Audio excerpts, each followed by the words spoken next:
लोग देख रहे थे यहाँ पे भारत में राष्ट्रवाद चैप्टर नंबर 4 हिस्ट्री का। ठीक।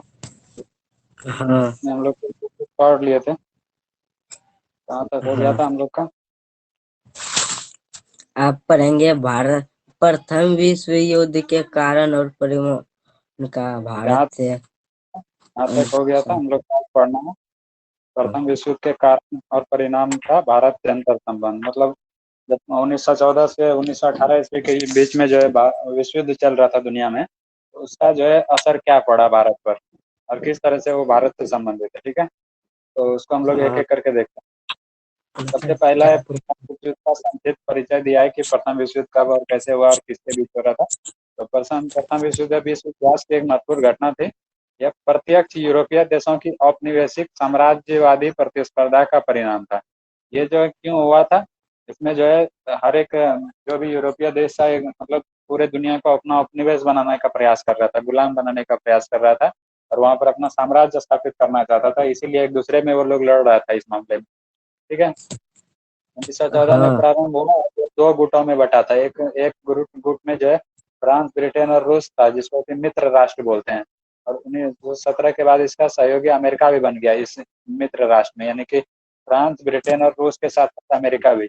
और दूसरा कौन था? जर्मनी, ऑस्ट्रिया, हंगरी तथा इटली, केंद्रीय शक्तियां इसको बोलते हैं या धुरी राष्ट्र भी बोलते हैं। ठीक है, के बीच 4 वर्षों तक लड़ा गया ये युद्ध, और युद्ध ने प्रत्यक्ष और प्रत्यक्ष रूप से संपूर्ण विश्व के राजनीतिक आर्थिक स्थिति को प्रभावित किया। ठीक है, हाँ। तो अब उसके बाद कारणों के साथ भारत का अंतर संबंध क्या है। प्रथम युद्ध का भारत के साथ अंतर संबंध, और प्रथम विश्व युद्ध जो औद्योगिक क्रांति के परिणाम स्वरूप उत्पन्न औपनिवेशिक व्यवस्था भारत सहित अन्य एशियाई तथा अफ्रीकी देशों में उनकी स्थापना और सुरक्षित रखने के प्रयासों के क्रम में लड़ा गया। वो क्यों हुआ कि मतलब देखो, प्रथम विश्व युद्ध होने का सबसे बड़ा जो है कारण क्या है कि सबसे पहला कारण मतलब ये है कि औद्योगिक क्रांति हुई, और औद्योगिक क्रांति की वजह से औपनिवेशिक व्यवस्था का विकास होने लगा।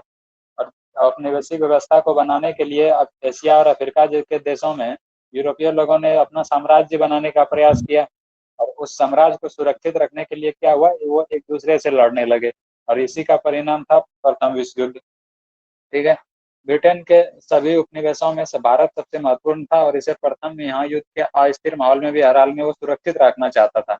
वो मतलब विश्व युद्ध हो रहा था तो कहीं खतरा था कि कहीं भारत उसके हाथ से छूट ना जाए, और इसीलिए वो बहुत ज्यादा इस चीज को ध्यान में रख रहा था। ठीक है, और उसकी पहली प्राथमिकता थी भारत को सुरक्षित रखना, भारत के औपनिवेशिक साम्राज्यवाद का। ठीक है, युद्ध आरंभ होते ही ब्रिटिश सरकार ने घोषणा की, और भारत में ब्रिटिश शासन का लक्ष्य एक जिम्मेवार सरकार की स्थापना करना है। और उसने घोषणा किया ब्रिटिश सरकार ने कि भारत मतलब ब्रिटेन का जो लक्ष्य है ना, वो है यहाँ पर एक जिम्मेदार सरकार बनाना हो। अंग्रेज के अनुसार या यूरोपियन के अनुसार जो है भारत जो है बहुत अच्छा देश नहीं था, कि मतलब उसका वो एक जिम्मेदार देश नहीं था, वो अपने आप को शासन नहीं कर सकता था, उसका ऐसा मानना था। और इसीलिए उसका कहना था कि मैं यहाँ पर शोषित करने नहीं आया हूँ, मैं यहाँ पर यहाँ की स्थितियों को सही करने के लिए आया हूँ। ठीक है, ताकि लोग उसके बातों को माने। और इससे अतः 1916 ईस्वी में भारत सरकार ने भारत में आयात शुल्क लगाया, ताकि भारत में कपड़ा उद्योग का विकास हो सके और उसका फायदा अंग्रेजों को मिल सके। ठीक है, यहाँ तक हो गया। और फिर प्रथम विश्व हाँ। महायुद्ध के समय का भारतीय घटनाक्रम, फिर उस समय क्या हो रहा था जब प्रथम विश्व युद्ध 1914 ईस्वी से 1918 ईस्वी के बीच चल रहा था, उस समय भारत में क्या हो रहा था। विश्व युद्ध के समय भारत में होने वाली तमाम घटनाएं युद्ध से उत्पन्न परिस्थितियों की देन थी। इससे भारत में एक नई आर्थिक और राजनीतिक स्थिति पैदा हुई, जिससे भारतीय राष्ट्रवाद और ज्यादा परिपक्व होने लगा। और युद्ध प्रारंभ होने के साथ ही तिलक, बाल गंगाधर तिलक और महात्मा गांधी जैसे राष्ट्रवादी नेताओं ने ब्रिटिश सरकार के युद्ध प्रयासों में हर संभव सहयोग दिया। ये लोग क्या कर रहे थे, ब्रिटिश सरकार का जो है युद्ध में जो है सहयोग कर रहे थे। क्यों सहयोग क्यों कर रहे थे, अंग्रेजों का मदद क्यों कर रहे थे? वो इसलिए कर रहे थे कि इन लोगों को लगता था कि अगर अभी हम जो है उसको मुश्किल परिस्थिति में उसके युद्ध के समय अगर हम उसका मदद करेंगे, तो वो जो है जब युद्ध खत्म होगा तो वो भारत में कुछ और ज्यादा मतलब राहत देगा, शायद मतलब वो भी भारत के लिए कुछ अच्छा करेगा, उसका ये मानना था। ठीक है, लेकिन ये ऐसा फिर हुआ नहीं, क्योंकि उन्हें सरकार के स्वराज संबंधी आश्वासन पे भरोसा था, और सरकार ने उसे स्वराज का जो है आश्वासन दिया था, भरोसा दिया था। इसीलिए ये लोग जो है ब्रिटिश का जो है समर्थन कर रहे थे युद्ध में। ठीक है, स्वराज मतलब होता है अपने से शासन करने का अधिकार देने का वादा किया था वो लोग। लेकिन युद्ध के आगे बढ़ने के साथ ही भारतीयों का भ्रम टूटा और फिर ऐसा लगने लगा कि अब जो है वो जो आश्वासन दिया है वो ऐसा नहीं होने वाला है। ठीक है। रक्षा व्यय में इजाफा के साथ ही भारतीयों पर कर का भी बोझ बढ़ाया गया और फिर टैक्स बढ़ाने लगा क्योंकि ज्यादा खर्चे होने लगे युद्ध के वजह से, जिससे महंगाई दर और भी बढ़ गया। तत्कालीन राष्ट्रवादी नेताओं ने सरकार पर स्वराज प्राप्ति के लिए दबाव बनाना शुरू कर दिया उसी समय। और फिर 1915 से 17 के बीच एनी बेसेंट और तिलक ने, यानी बाल गंगाधर तिलक ने आयरलैंड से प्रेरित होकर भारत में होम रूल लीग मूवमेंट का आंदोलन किया, यानी कि होम रूल लीग आंदोलन कह सकते हैं हिंदी में। उसका शुरुआत किया कौन, ये याद रखना, एनी बेसेंट और बाल गंगाधर तिलक ने। ठीक है। होम रूल लीग मूवमेंट का आयोजन किया कब से, 1915 से 17 के बीच में। ठीक है। और युद्ध के इसी काल में क्रांतिकारी आंदोलन का भी भारत और विदेशी धरती दोनों जगह पर विकास हुआ। ठीक है। और भारत में क्रांतिकारी संगठन बंगाल, महाराष्ट्र और पंजाब समेत संपूर्ण उत्तरी भारत तक फैल गया। तो वहीं अमेरिका और कनाडा में बसे भारतीय, वहां पर जो भारतीय थे अमेरिका और कनाडा में, उसमें से जो सबसे में प्रमुख नाम है वो है लाला हरदयाल। भारतीय क्रांतिकारियों ने लाला हरदयाल के प्रयास 1913 ईस्वी में गदर पार्टी को स्थापित कर भारत में सशस्त्र क्रांति का प्रयास किया। देखो, अमेरिका और कनाडा में जो भारतीय रह रहे थे उन लोगों ने भी बहुत मदद, वहां से सहयोग करने का प्रयास किया। उसके इसी में से एक आता है लाला हरदयाल, जो कि 1913 ईस्वी में गदर पार्टी का स्थापना करता है। कहाँ पर, कनाडा में। ठीक है। प्रथम विश्व हाँ। के वर्षों में ही 1916 में दो महत्वपूर्ण राजनीतिक घटनाएं हुई। पहला यह कि कांग्रेस के दोनों दल, गरम और नरम दल, एक हो गए, जो कि 1900 जो तुम्हारा ये 1907 ईस्वी में क्या हुआ था, गरम मतलब कांग्रेस दो पार्ट में बढ़ गया था, एक गरम दल और एक नरम दल में। और फिर क्या हुआ, 1916 ईस्वी में दोनों जो है मिल गया एक दूसरे से। ठीक है। गरम दल और हाँ। नरम दल में देखो अंतर क्या होता है। गरम दल का मानना होता है कि नहीं, सब चीज जो है ना आंदोलन मतलब मतलब आंदोलन करने से ही होगा, अटैक करने से होगा, उस पर युद्ध भी कर सकते हैं। और नरम दल क्या होता है, वो सरकार को मनाता है कि हमको भी मतलब रिप्रेजेंटेशन दीजिए, हमको भी सरकारी कामों में भाग लेने दीजिए, इस तरीके से। ठीक है। एक मतलब अहिंसक टाइप का होता है और एक हिंसक टाइप का होता है, थोड़ा सा ऐसा मान के चल सकते हो। ठीक है। और हाँ। दूसरा काम क्या हुआ कि कांग्रेस और मुस्लिम लीग में बीच है, और मुस्लिम लीग और कांग्रेस भी जो है दोनों मिलकर काम करने लगे। ठीक है। युद्ध काल में ही भारतीय राजनीति के रंगमंच पर महात्मा गांधी का उत्कर्ष हुआ और उसी युद्ध के बीच में ही जो है महात्मा गांधी आए अफ्रीका से और भारत में जो है उन्होंने आंदोलन का शुरुआत किया। ठीक है। और उसके द्वारा महात्मा गांधी के द्वारा 3 सफल सत्याग्रह, चंपारण, खेड़ा और अहमदाबाद आंदोलन के बाद हुआ। और जो है जैसे ही गांधी जी आए तो उसके कुछ दिन के बाद जो है उन्होंने सबसे पहले अपना सहयोग आंदोलन और सत्याग्रह आंदोलन कहाँ शुरू किया, चंपारण में, फिर खेड़ा में और फिर अहमदाबाद में। और उसके बाद फिर उनका जो है वो पूरी तरह से यहाँ के आंदोलन को बनाने के मतलब तैयार हो गए। ठीक है। हाँ। उसके बाद प्रथम विश्व युद्ध का भारत पर प्रभाव क्या रहा। महायुद्ध के बाद भारत की आर्थिक स्थिति जो है बिगड़ी। पहले तो कीमतें बढ़ी और फिर आर्थिक गतिविधियां जो है मंद होने लगी, क्योंकि वो लोग जो है कर बढ़ा दिए थे, इसलिए महंगाई जो है बढ़ने लगा और आर्थिक गतिविधियां भी कम होने लगा, जिससे नगरों में रहने वाले शिक्षित भारतीय लगातार बेरोजगार होने लगे। ठीक है। महंगाई अपने चरम पर पहुंच गया, जिससे मजदूरों, दस्तकारों और किसानों को सबसे ज्यादा प्रभावित हुआ। युद्ध के दौरान इंग्लैंड की अर्थव्यवस्था संकट से गिर गया। युद्ध में जो है बहुत ज्यादा खर्चा आता है। ठीक है। और इसीलिए वहां का अर्थव्यवस्था इंग्लैंड का भी कमजोर पड़ने लगा और भारत में होने वाला उनका आयात रुक गया, जिसके कारण भारतीय उद्योग फले फूले थे। भारतीय उद्योगपतियों का एक वर्ग इस परिस्थिति में उदित हुआ, लेकिन जैसे युद्ध समाप्त हुआ स्थितियां बदल गई। पुनः भारत में विदेशी पूंजी का प्रभाव बढ़ा और भारतीय उद्योगपति सरकार से चाहते थे कि विदेशी वस्तुओं के आयात पर सरकार भारी शुल्क लगाए ताकि उनका घरेलू उद्योग बढ़े। देखो, आयात मतलब क्या होता है, उस दिन भी बताए थे, आयात मतलब होता है दूसरे देश से जो सामान आता है, तो दूसरे देश से अगर भी सस्ता सामान आएगा तो भारत के लोगों का सामान कोई नहीं खरीदेगा। इसीलिए इस चीज को नहीं। रोकने के लिए सरकार क्या करता है, उस पर आयात शुल्क लगाता है, टैक्स लगाता है उस पर बहुत हैवी तरीके से, ताकि उस पर भी उसका भी कीमत बढ़ जाए और यहाँ के लोगों का जो सामान है वो उसका मतलब सही से बिक सके। ठीक है।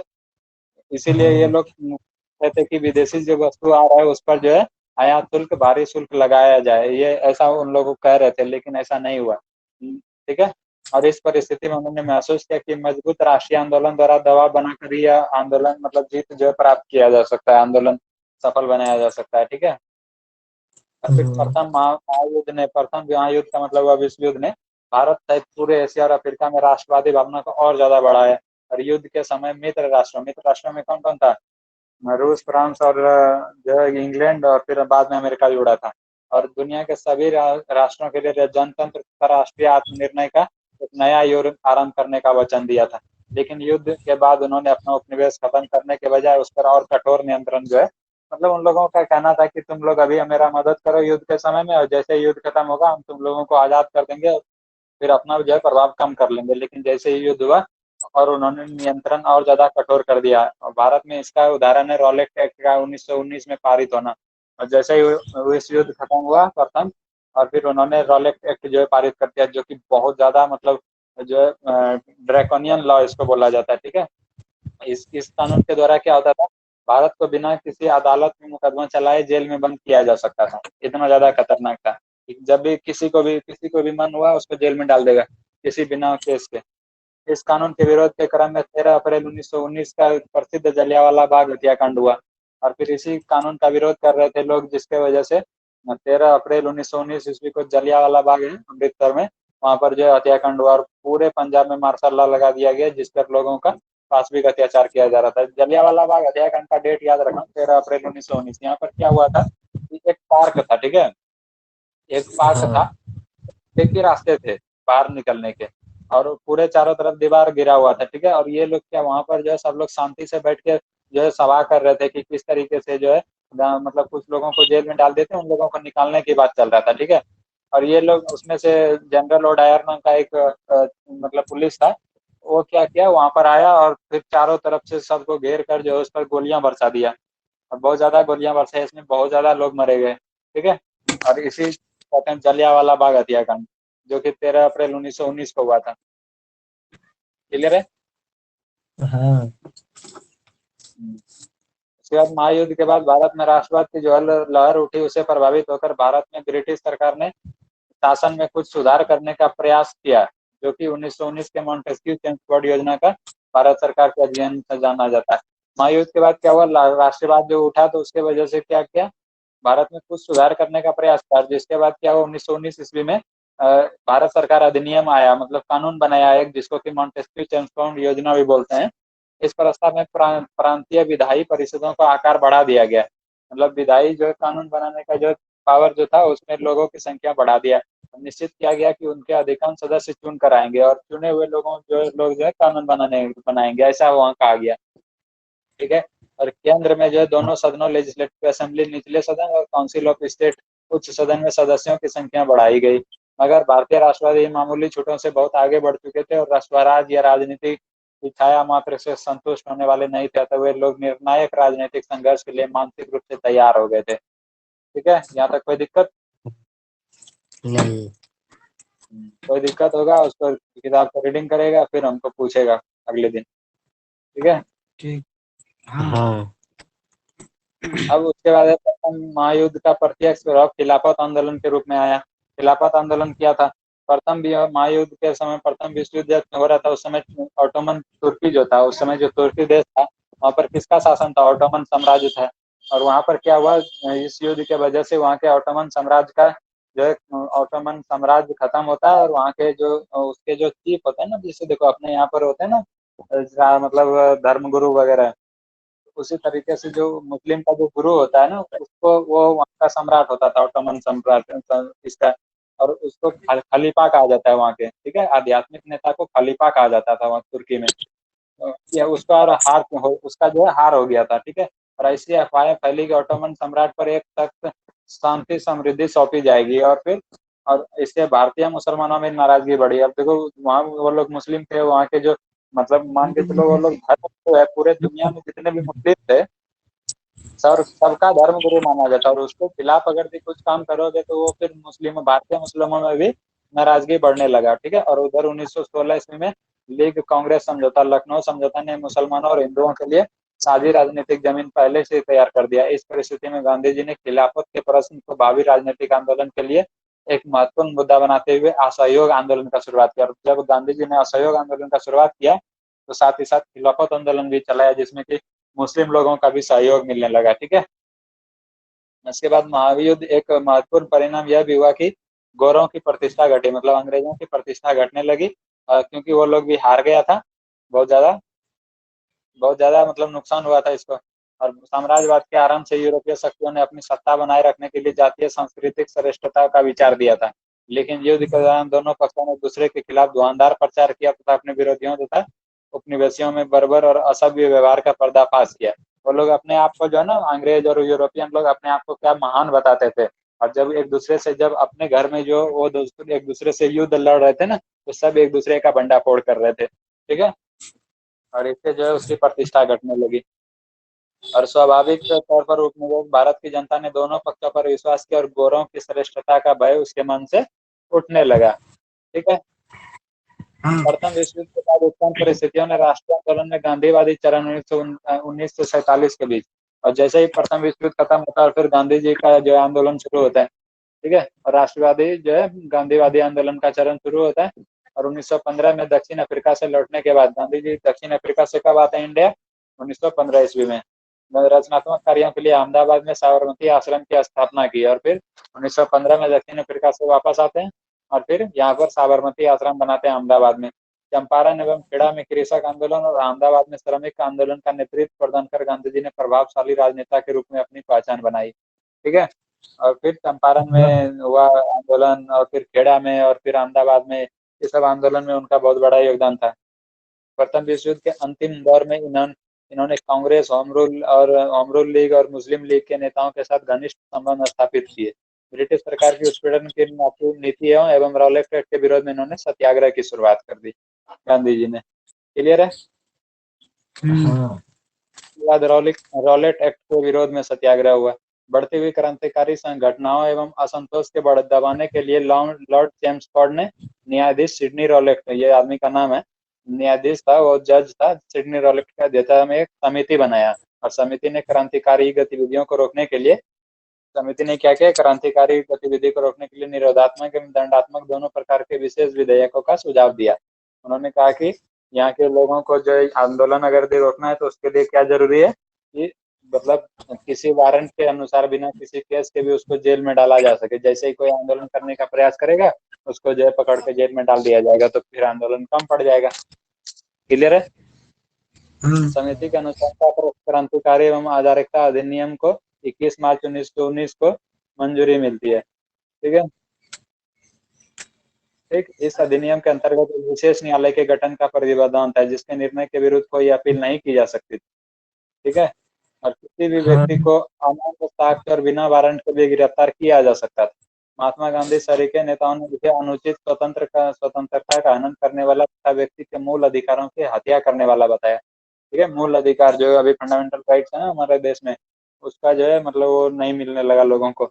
और इस रॉलेट एक्ट के विरोध के लिए गांधी जी की अध्यक्षता में एक सत्याग्रह सभा आयोजित की गई और गिरफ्तारियां भी दी गई, और लोग जो है खुद से अपने आप को गिरफ्तार करवाने लगे। और 6 अप्रैल 1919 ईस्वी को देशव्यापी हड़ताल आयोजित की गई। कई जगहों पर आंदोलन हिंसात्मक भी हो गया, और विरोध की अंतिम परिणति 13 अप्रैल 1919 को जलियांवाला बाग हत्याकांड के रूप में आया। बता चुके हैं अभी।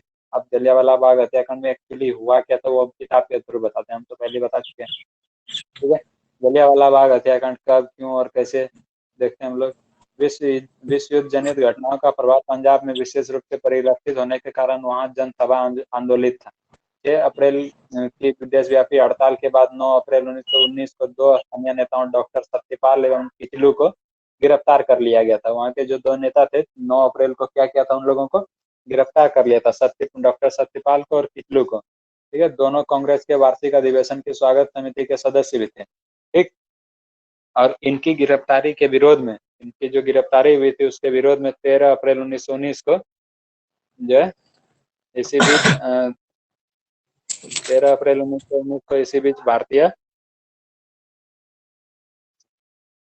भारतीयों को जलियांवाला बाग में एक सार्वजनिक सभा बुलाई गई थी। ठीक है, सभा बुलाया गया था ताकि उसमें उन लोगों को निकालने के लिए कुछ किया जाए, और वहाँ जिला मजिस्ट्रेट जनरल ओडायर ने बिना किसी चेतावनी के शांतिपूर्ण चल रही सभाओं पर गोलियां चलाकर 1000 लोगों की हत्या कर दी। बहुत से लोग घायल भी हुए। जलियांवाला बाग नरसंहार के बाद पंजाब में मार्शल लॉ लगाकर आतंक का माहौल कायम कर दिया गया। ठीक है, इस नरसंहार के विरोध में रविंद्रनाथ टैगोर ने नाइट की उपाधि, जो उनको अंग्रेजों के मिला था, अंग्रेजों के द्वारा उपाधि दिया गया था, उसको जो उन्होंने त्याग दिया। कांग्रेस के पूर्व अध्यक्ष शंकर नारायणन ने वायसराय की कार्यनी करी, मतलब वायसराय के काम मतलब एग्जीक्यूटिव में वो लोग काम कर रहे थे, वो भी उन्होंने जो नौकरी छोड़ दिया वहां से, ठीक है। और गांधी जी ने कैसर ए हिंद की उपाधि भी त्याग दी। जलियांवाला बाग हत्याकांड ने राष्ट्रीय आंदोलन को एक नई जान दी। और फिर इसके वजह से जलियांवाला बाग हत्याकांड हुआ तो इससे लोगों में और ज्यादा गुस्सा और फैल गया, जिसके वजह से कि बहुत सारे लोगों ने क्या किया, नौकरी वगैरह छोड़ना शुरू कर दिया। धीरे धीरे मतलब सरकार का असहयोग करने लगा, सहयोग नहीं करने लगा उसके कामों में।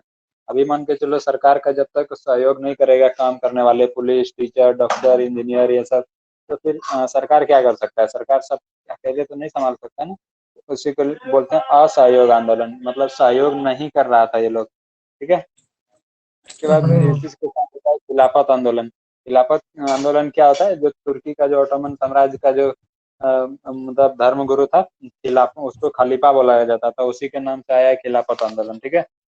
प्रथम विश्व युद्ध में ब्रिटेन के खिलाफ तुर्की की पराजय के फलस्वरूप ऑटोमन साम्राज्य को विघटित कर दिया गया और तुर्की के सुल्तान को अपने शेष प्रदेशों में भी अपनी सत्ता के प्रयोग से वंचित कर दिया और इसे मित्र राष्ट्रों द्वारा नियुक्त एक उच्चायोग के अधीन कर दिया गया, ठीक है।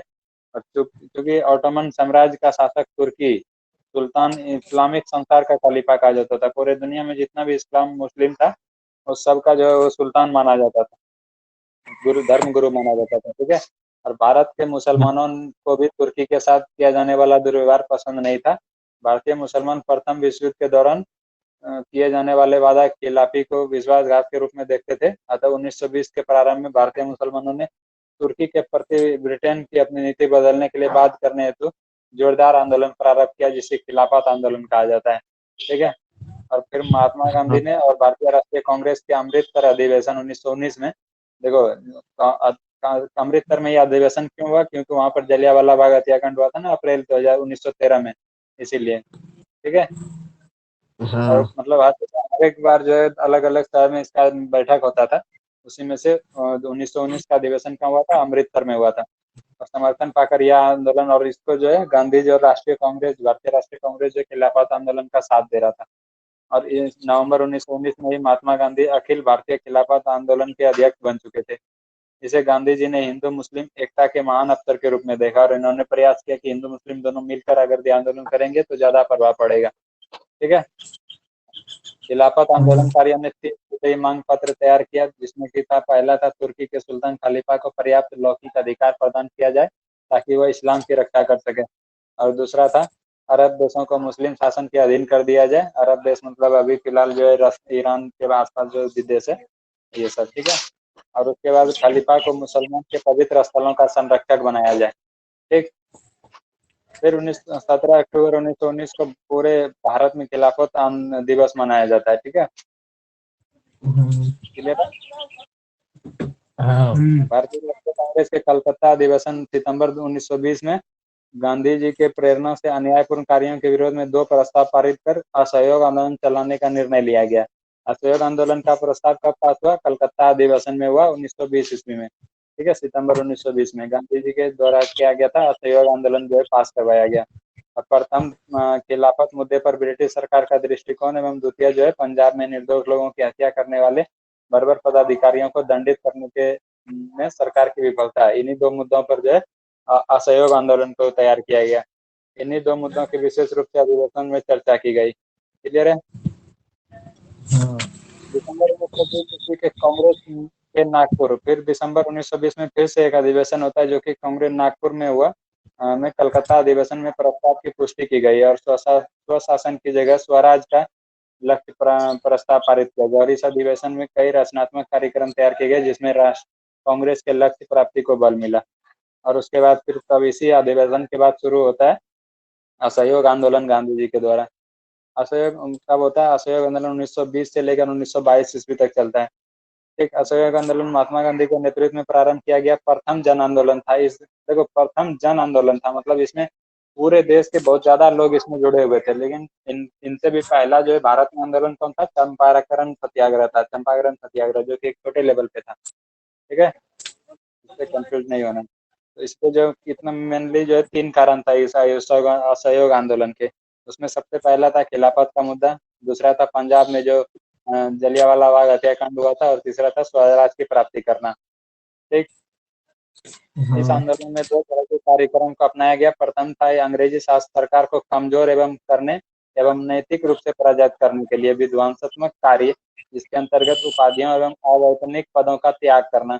मतलब ये लोग क्या किए कि मतलब उसको सरकार को कमजोर करने के लिए ये लोग जो जैसे मान के चलो अभी बताए ना, डॉक्टर इंजीनियर और ये सब अगर सरकार का सहयोग ही नहीं करेगा तो वो लोग कुछ नहीं कर सकता। ठीक है, जैसे अभी भी होता है ना, धरना धरना प्रदर्शन होता है, बिल्कुल उसी तरीके से वो लोग जो है नौकरी और उपाधियां जो है त्यागने लगे। ठीक, सरकारी तथा गैर सरकारी समारोहों का बहिष्कार करना तथा सरकारी स्कूलों एवं कॉलेजों का बहिष्कार करना, विधान परिषद के चुनावों का बहिष्कार करना, मतलब नहीं देना चुनाव में वोट, विदेशी वस्तुओं के बहिष्कार, विदेशी वस्तुओं का इस्तेमाल नहीं करना, अभी भी जिससे कहते हैं ना चाइना का सामान इस्तेमाल नहीं करना है, उसी तरीके से। साथ साथ मेसोपोटामिया में सरकार से इनकार करना शामिल था। ठीक है, यहाँ तक क्लियर है। और दूसरा था रचनात्मक कार्यों के अंतर्गत न्यायालय के स्थान पर पंचों का फैसला मानना, मतलब सुप्रीम कोर्ट का फैसला नहीं मानना और फिर पंच लोग जो फैसला करेंगे उसी का फैसला मानना। राष्ट्रीय विद्यालयों एवं कॉलेजों की स्थापना जो कि अपने से करेगा ये लोग, सरकार के जो विद्यालय और कॉलेज बनाए गए हैं उसमें वो लोग नहीं पढ़ेगा। ठीक है, बस ताकि सरकारी कॉलेज स्कूल कॉलेजों का बहिष्कार करने वाले विद्यार्थी पढ़ाई जारी रख सके। स्वदेशी को अपनाना, स्वदेशी चीजों को अपनाना, चरखा को लोकप्रिय बनाना कपड़े वगैरह बनाने के लिए।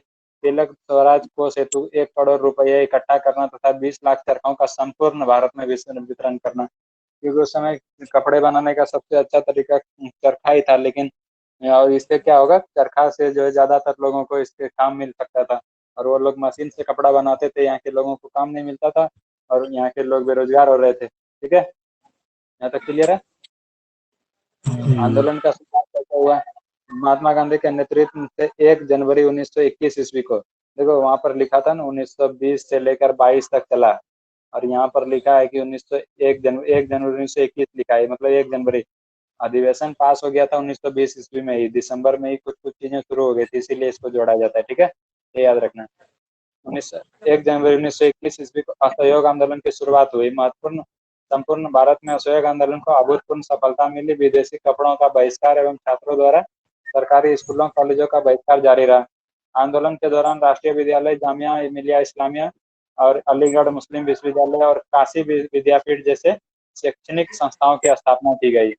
ठीक है, और काशी यानी कि विद्यापीठ वाला ये है, मतलब इसके पहले देखो 1916 ईस्वी में बनारस हिंदू यूनिवर्सिटी और उसका जो है क्या बोलते हैं उसको, central Hindu university, central Hindu school का स्थापना हो चुका था पहले ही। ठीक है, जिसमें हम अभी पढ़ रहे हैं उसका स्थापना 1916 ईस्वी में हो चुका था। ठीक, तो ये सब भी उसी समय की बात। ठीक, उसके बाद फिर क्या होता है, काशी विद्यापीठ जैसे अनेक शैक्षणिक संस्थाओं की स्थापना की गई। मोतीलाल नेहरू और चितरंजन दास जैसे बड़े बड़े बैरिस्टरों ने, बैरिस्टर मतलब वकील ने, अपनी अपनी अपनी चलती वकालत को छोड़कर आंदोलन में वो लोग जो है कोर्ट जाने से मना कर दिए, वहाँ जो है वकालत नहीं करने लगे।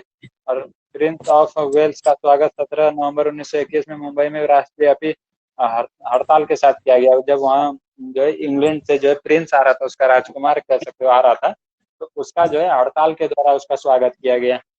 ठीक, सरकार ने हाँ। आंदोलन को गैर कानूनी करार दिया, मतलब कानून के थ्रू नहीं था, उसका ऐसा कहना था। और लगभग 30,000 आंदोलनकारियों को गिरफ्तार कर लिया गया। ठीक है, गिरफ्तारी के विरोध में गांधी जी ने सरकार को सविनय अवज्ञा आंदोलन की धमकी दी। लेकिन इसी बीच उत्तर प्रदेश के गोरखपुर जिले में चौरी चौरा में राजनीतिक जुलूस पर पुलिस द्वारा फायरिंग के विरोध में भीड़ ने थाने पर हमला कर दिया। ठीक है, फिर क्या हुआ कि अभी जो सब चीज ठीक चल रहा था, लेकिन इसी बीच में उत्तर प्रदेश के गोरखपुर जिले में चौरी चौरा करके एक जगह का नाम है, वहां पर जो जब ये लोग आंदोलन करके जा रहे थे करते हुए, तो पुलिस ने उस पर फायरिंग कर दिया। और जब फायरिंग करने लगा तो विरोध में ये लोग क्या किए, 5 फरवरी 1922 ईस्वी को 22 पुलिसकर्मियों की जान ले ली, मतलब पूरे पुलिस स्टेशन को बंद करके उसमें आग लगा दिया गया। ठीक है, आंदोलनकारियों के द्वारा, और उसमें हाँ। 22 पुलिसकर्मी जान चली गई, मर गए।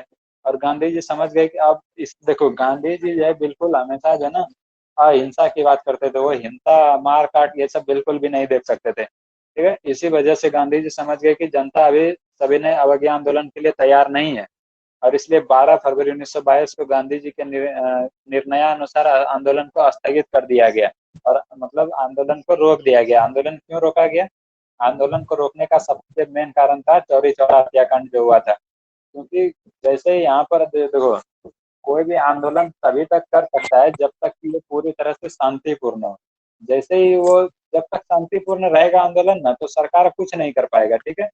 लेकिन जैसे ही आंदोलन जो है मतलब अहिंसक मतलब हिंसक हो गया है, मतलब मारपीट करने लगा ना, तो फिर सरकार जो है उसको दबा सकता है। और ये चीज गांधी जी को अच्छे से पता था, इसलिए उन्होंने क्या किया, 12 फरवरी 1922 को गांधी जी के निर्णयानुसार आंदोलन को स्थगित कर दिया। और अगर जैसा नहीं किया जाता तो बहुत ज्यादा लोगों को जाने जा सकती थी, सरकार के द्वारा फायरिंग करके और अटैक करके, ठीक है। और गांधी जी को ब्रिटिश सरकार द्वारा मार्च 1922 ईस्वी में गिरफ्तार करके 6 वर्षों की कारावास की सजा दी गई। और फिर 12 फरवरी को जो है आंदोलन स्थगित किया गया और गांधी जी को ब्रिटिश सरकार ने मार्च 1922 ईस्वी में गिरफ्तार करके 6 साल की सजा दिया, ठीक। असहयोग आंदोलन के अचानक स्थगित करने और गांधी जी की गिरफ्तारी के फलस्वरूप खिलाफत के मुद्दे को भी अंत हो गया और हिंदू मुस्लिम एकता भी भंग हो गई। संपूर्ण भारत में सांप्रदायिकता का बोलबाला हो गया और न ही स्वराज की प्राप्ति हुई और न ही पंजाब के अन्यायों का निवारण हुआ। लेकिन इन असफलताओं के बावजूद इस आंदोलन ने महान उपलब्धि हासिल की और कांग्रेस एवं गांधी के संपूर्ण भारतीय जनता का विश्वास जागृत हुआ, ठीक है। समूचा देश पहली बार एक साथ आंदोलन कर रहा था और पूरे देश को एक सूत्र में पिरोने की भाषा के रूप में हिंदी को मान्यता मिली, चरखा एवं करवा को भी बढ़ावा मिला, ठीक है। बिल्कुल समझ में आया कि सविनय अवज्ञा आंदोलन कैसे और क्यों हुआ, किस तरीके से आगे बढ़ा और कैसे लाख जाकर खत्म हुआ। क्लियर हो गया एकदम पूरी तरह? हाँ। यहाँ तक कोई दिक्कत नहीं है? नहीं। उसके बाद होता है सविनय अवज्ञा आंदोलन, ठीक। सविनय अवज्ञा आंदोलन, इसका मतलब क्या होता है कि देखो, सविनय का मतलब होता है विनय पूर्वक, यानी शांति तरीके से, मतलब कानून का विरोध करना, मतलब कानून को नहीं मानना, ठीक है। जैसे सरकार का मानना, कानून कहता है कि लेफ्ट साइड से सड़क पर चलना चाहिए, ठीक है। तो लेफ्ट साइड से हम नहीं चलेंगे, राइट साइड से चलेंगे, सब इधर उधर से चलेंगे, तो उससे क्या होगा, सरकार परेशान होगा इससे। हाँ। उसी तरीके से सविनय अवज्ञा मतलब एकदम कोई किसी को वो कुछ कहेगा नहीं, बस वो बस कानून को नहीं मानेगा, ठीक है। ब्रिटिश औपनिवेशिक सत्ता के खिलाफ गांधी जी के नेतृत्व में 1930 ईस्वी में, देखो 1922 ईस्वी में असहयोग आंदोलन समाप्त हुआ। फिर 6 साल गांधी जी को 6 साल के लिए जेल में डाल दिया गया था, ठीक है। और उसके बाद 1930 ईस्वी में जो है सविनय अवज्ञा आंदोलन जो है शुरुआत हुआ। ऐसा दूसरा जन आंदोलन था जिसका सामाजिक आधार काफी विस्तृत था। और ये जो पहले जन आंदोलन कौन सा था, असहयोग आंदोलन, उसको बोलते हैं नॉन कोऑपरेशन मूवमेंट, ठीक है। और ये था सिविल डिसोबीडियंस मूवमेंट, सविनय अवज्ञा आंदोलन। आंदोलन की मतलब असहयोग आंदोलन की समाप्ति के बाद क्या ये पहला जो जन आंदोलन था। भारतीय राष्ट्रीय आंदोलन में एक शून्यता की स्थिति पैदा हो गई थी जब 1922 में गांधी जी को बंद कर दिया गया था। उस बीच में बहुत ज्यादा कुछ मतलब नहीं देखने को मिला। उस समय जो बहुत सब चीज शांति होने लगा था धीरे धीरे। वैसे उस समय भी बहुत बड़ी बड़ी घटनाएं हुई हैं, जैसे कि शहीद भगत सिंह के बारे में और मोतीलाल नेहरू सबने, और ये तुम्हारा बाल गंगाधर तिलक को मार दिया जाता है। उसके बाद फिर भगत सिंह के द्वारा फिर उसको मारा जाता है और उसके बाद फिर उनको फांसी हो जाता है। उसी बीच में ये सब घटनाएं होती हैं, ठीक है। और उसके बाद फिर गांधी जी शुरुआत करते हैं सविनय अवज्ञा आंदोलन 1930 ईस्वी में। परंतु इसी बीच कुछ ऐसे घटनाक्रम की पुनरावृत्ति हुई जिससे मृत प्राय राष्ट्रवाद को एक नया जन आंदोलन मिला। सविनय अवज्ञा आंदोलन के कारणों को निम्नलिखित कारणों से समझा जा सकता है। इसका जो है सविनय अवज्ञा आंदोलन होने का कारण क्या था, उसमें सबसे पहला कारण माना जाता है साइमन कमीशन। साइमन कमीशन क्या है, 1919 के जो एक्ट आया था, 1919 में जो रॉलेट एक्ट आया था, उसमें कहा गया था कि जो है 10 साल के बाद जो है, जब 1919 में समझने मतलब वो रॉलेट एक्ट आया, तो उसमें ऐसा लिखा गया था कि 10 साल के बाद जो है इस कानून को कितने अच्छे तरीके से यहाँ लागू किया गया है, इसका जो है जांच किया जाएगा, ठीक है। और इसी के लिए करते समय ब्रिटिश सरकार ने यह घोषणा की थी कि 10 वर्षों के पश्चात पुनः इन सुधारों की समीक्षा होगी। परंतु समय से पहले ही नवंबर 1927 में, 10 साल बोला था तो उसको 1929 में आना चाहिए था, लेकिन वो लोग समय से पहले नवंबर 1927 ईस्वी में ब्रिटिश सरकार के ने इंडियन स्टैट्यूटरी कमीशन का गठन किया, जिसमें आमतौर पर साइमन कमीशन कहा जाता है। यह आयोग 7 सदस्य था, 7 सदस्य थे इसमें, और सभी सदस्य जो है अंग्रेज थे, कोई भी इसका सदस्य भारतीय नहीं था। ये चीज गौर करने वाली बात है। भारत इसमें जितने भी सदस्य सब के सब अंग्रेज थे। सर जॉन साइमन इसका नाम था, इसको इसलिए अध्यक्ष था इसका। देखो कोई भी जब कमीशन आयोग बैठता है ना, तो उसका जो है नाम हमेशा ज्यादातर उसको हेड के नाम पर ही रखा जाता है, ठीक है ना। तो इसका हाँ। जो है साइमन कमीशन इसका अध्यक्ष था, और इसी के नाम पर रखा है, इसको कहा जाता है साइमन कमीशन। और इस कमीशन का उद्देश्य संवैधानिक सुधार के प्रश्न पर विचार करना था, परंतु भारत में साइमन कमीशन के विरुद्ध त्वरित तथा तीव्र प्रक्रिया हुई। विरोध का मुख्य कारण साइमन कमीशन में एक भी भारतीय को नहीं रखा जाना था, और इसीलिए विरोध कर रहा था। भारत के स्वशासन के संबंध में निर्णय विदेशियों द्वारा किया जाना था, और यहाँ के जो है शासन के बारे में विदेशियों द्वारा निर्णय किया जाना था, और ये भारत वाले लोगों को बिल्कुल, भारतीय लोगों को बिल्कुल पसंद नहीं था। और फिर 3 फरवरी 1928 ईस्वी को बम्बई पहुंचने के पर साइमन कमीशन का स्वागत काले झंडों से किया गया। काले झंडा जो है विरोध का प्रतीक होता है ना। काले झंडे हड़तालों और प्रदर्शन से हुआ, और प्रदर्शनकारियों ने साइमन वापस जाओ, साइमन गो बैक के नारे लगाए। ठीक इस प्रकार साइमन कमीशन विरोधी आंदोलन ने तात्कालिक रूप में एक व्यापक राजनीतिक संघर्ष को जन्म दिया, और अब एक बार फिर से देश संघर्ष के लिए कमर कस चुका था। मतलब यहाँ से फिर से एक और ज्यादा संघर्ष होने वाला था। और फिर दूसरी घटनाएं होती है नेहरू रिपोर्ट। साइमन कमीशन के बहिष्कार के समय तत्कालीन भारत सचिव लॉर्ड बिरकन हेड ने भारतीयों को एक ऐसी संविधान के निर्माण की चुनौती दी जो सभी दलों एवं जो गुटों को मान्य हो।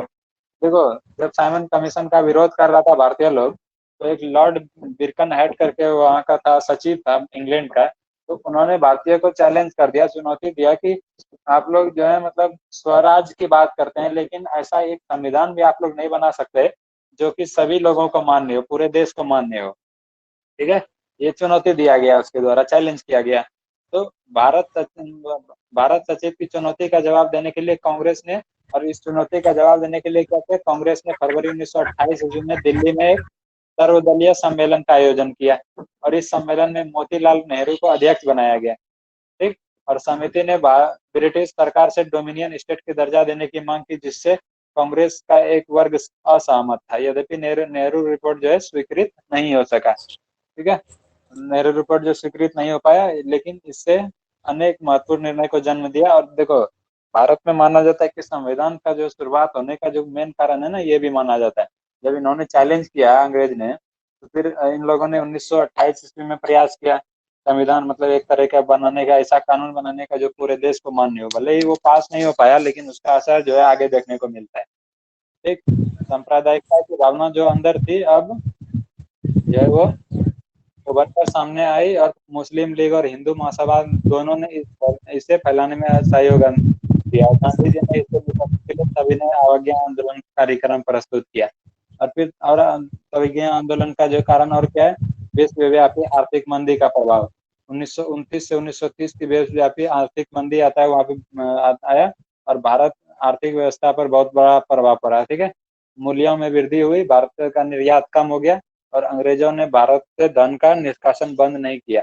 मतलब यहाँ के लोगों का इनकम कम हो गया, महंगाई बढ़ गया, जो है सामान यहाँ से बाहर नहीं जाने लगा, और फिर अनेक कारखाने बंद हो गए, और अनेक पूंजीपतियों की हालत खराब होगी। किसान वर्ग तो पहले से ही गरीबी की मार झेल रहा था। पूरे देश एवं का वातावरण सरकार के खिलाफ थे। इस प्रकार सविनय अवज्ञा आंदोलन हेतु उपयुक्त अवसर दिखाई दे रहा था। ठीक है, उसके बाद कारण है समाजवाद का बढ़ता प्रभाव।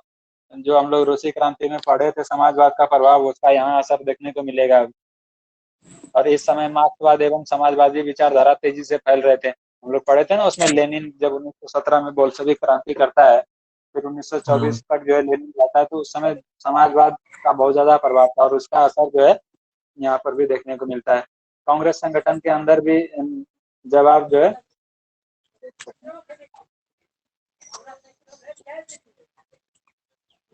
ठीक, हाँ। कांग्रेस संगठन के अंदर भी दबाव महसूस किया जा रहा था। इस दबाव के व्यक्ति कांग्रेस के अंदर वामपंथ मतलब लेफ्टिस्ट के उदय के रूप में हुई। ठीक है, और इस नई प्रवृत्ति के नेता जवाहरलाल नेहरू और सुभाष चंद्र बोस थे। मतलब वामपंथी दबाव को संतुलित रखने हेतु तो आंदोलन के नए कार्यक्रमों की आवश्यकता थी। ठीक है, यहाँ तक क्लियर हो गया।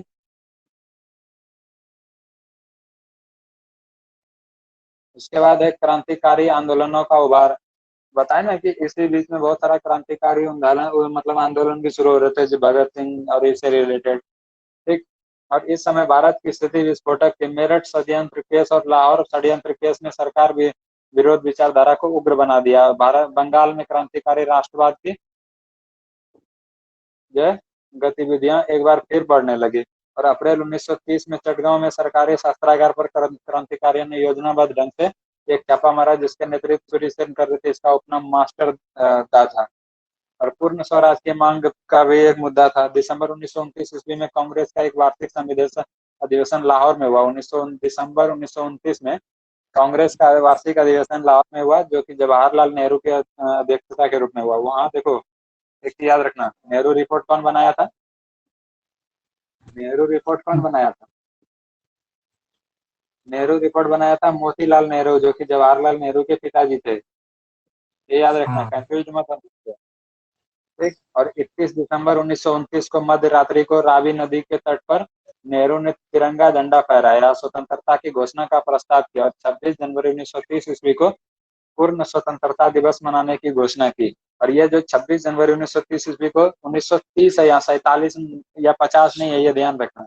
और 1930 को ही 26 जनवरी 1930 ईस्वी को पूर्ण स्वतंत्रता दिवस मनाने की घोषणा की। ठीक है। और इस प्रकार पूरे देश में उत्साह की एक नई लहर जागृत हुई। और फिर इसके बाद क्या होता है, देखो 1949 ईस्वी में जब संविधान बन के तैयार होता है तो कब होता है? 26 नवंबर को होता है संविधान बन के तैयार। ठीक है।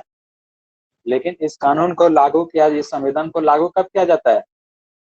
26 जनवरी 1950 ईस्वी को। क्यों क्यों किया जाता है? इसी दिन को याद करने के लिए किया जाता है। 1930 में जब 26 जनवरी को हुआ था, इसी दिन को याद करने के लिए ऐसा किया गया था। ठीक है।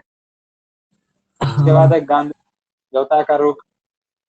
गांधी का समझौतावादी रुख। आंदोलन प्रारंभ करने से पूर्व गांधी ने वायसराय इरविन के समक्ष अपनी 11 सूत्री मांग रखा। आंदोलन पूरा मतलब करने से पहले गांधी जी ने जो है मांग रखा था इरविन के समक्ष, और सरकार द्वारा इसे पूरा किए जाने की स्थिति में प्रस्तावित आंदोलन को स्थगित करने की बात कही। परंतु इरविन ने मांग को मानना तो अलग, गांधी से मिलने से भी इनकार कर दिया। इसी बीच सरकार का दमन चक्र भी तेजी से चल रहा था। अतः अंततः बाध्य होकर गांधी जी ने अपने आंदोलन दांडी मार्च से आरंभ करने का निश्चय किया। और अब सभी ने अवज्ञा आंदोलन का शुरुआत कैसे करता है? दांडी मार्च के थ्रू करता है। ठीक है। अब ये दांडी मार्च क्या होता है, ये आज ही पढ़ाएं कि कल पढ़ाएं आगे? चलो रहने दो, कल हाँ। के लिए।